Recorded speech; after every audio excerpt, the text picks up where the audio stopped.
अगर मैं आपसे पूछूं कि जब भारत को तेल खरीदने के लिए पहले से ज्यादा डॉलर चाहिए, विदेशी निवेशक लगातार पैसे निकाल रहे हैं और रुपया रिकॉर्ड निचले स्तरों के आसपास दबाव झेल रहा है, तो ऐसे समय में आरबीआई क्या करता है?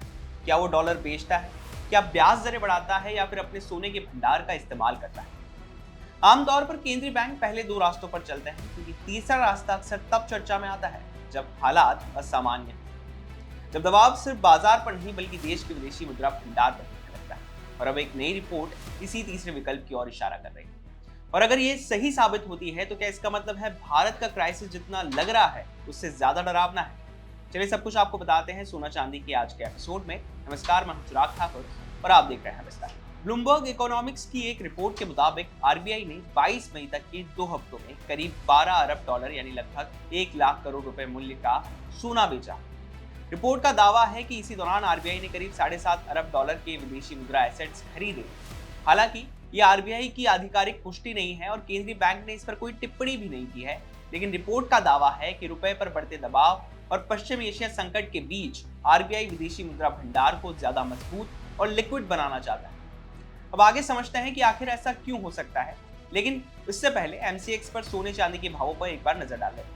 मंगलवार के दिन सोना करीब 1% चढ़ा और 1,55,800 रुपए प्रति 10 ग्राम पर ट्रेड कर रहा था। वहीं चांदी में भी 1.5% से ज्यादा की तेजी दिखी और करीब 70,300 रुपए प्रति किलो के आसपास ट्रेड कर रहे। चलिए अब वापस स्टोरी पर लौटते हैं। सबसे पहले ये समझते हैं कि आखिर आरबीआई को ऐसा कदम उठाने की जरूरत क्यों पड़ सकती है। दरअसल इस समय भारत के सामने सबसे बड़ी चुनौती है डॉलर की बढ़ती मांग।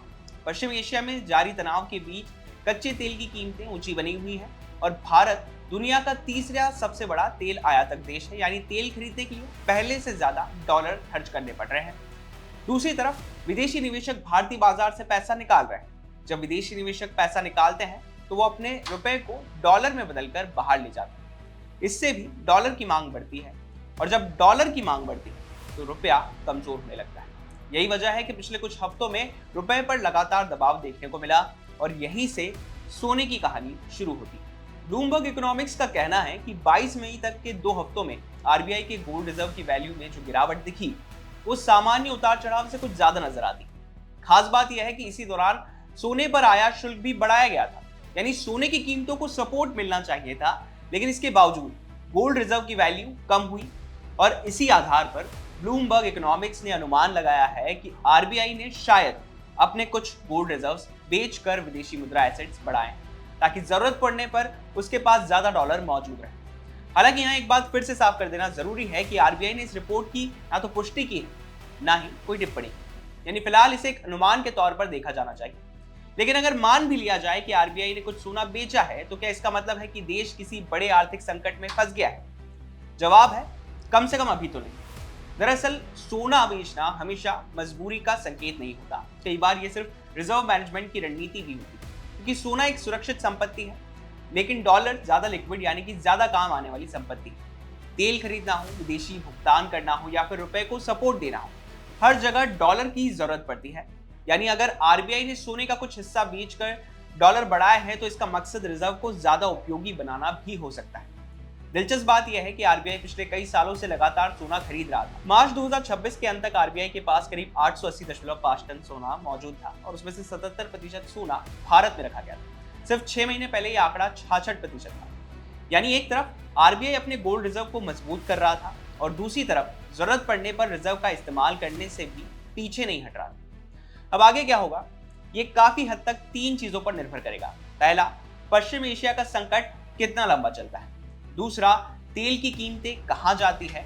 और तीसरा, विदेशी निवेशक भारतीय बाजार में वापस आते हैं या फिर नहीं।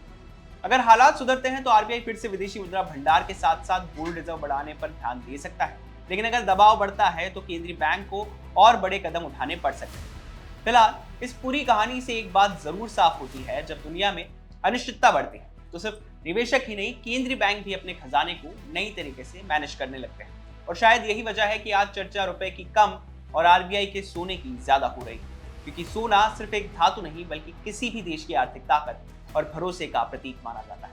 और जब उस सोने को लेकर सवाल उठने लगे तो बाजार का ध्यान अपने आप वहां चला जाता है। तो आप इस पूरे घटनाक्रम को कैसे देखते हैं? क्या आरबीआई के दाव रुपए को संभाल पाएगा अपनी राय हमें कमेंट सेक्शन में जरूर दें और बिजनेस जुड़ी बाकी तमाम खबरों के लिए आप देखते रहिए।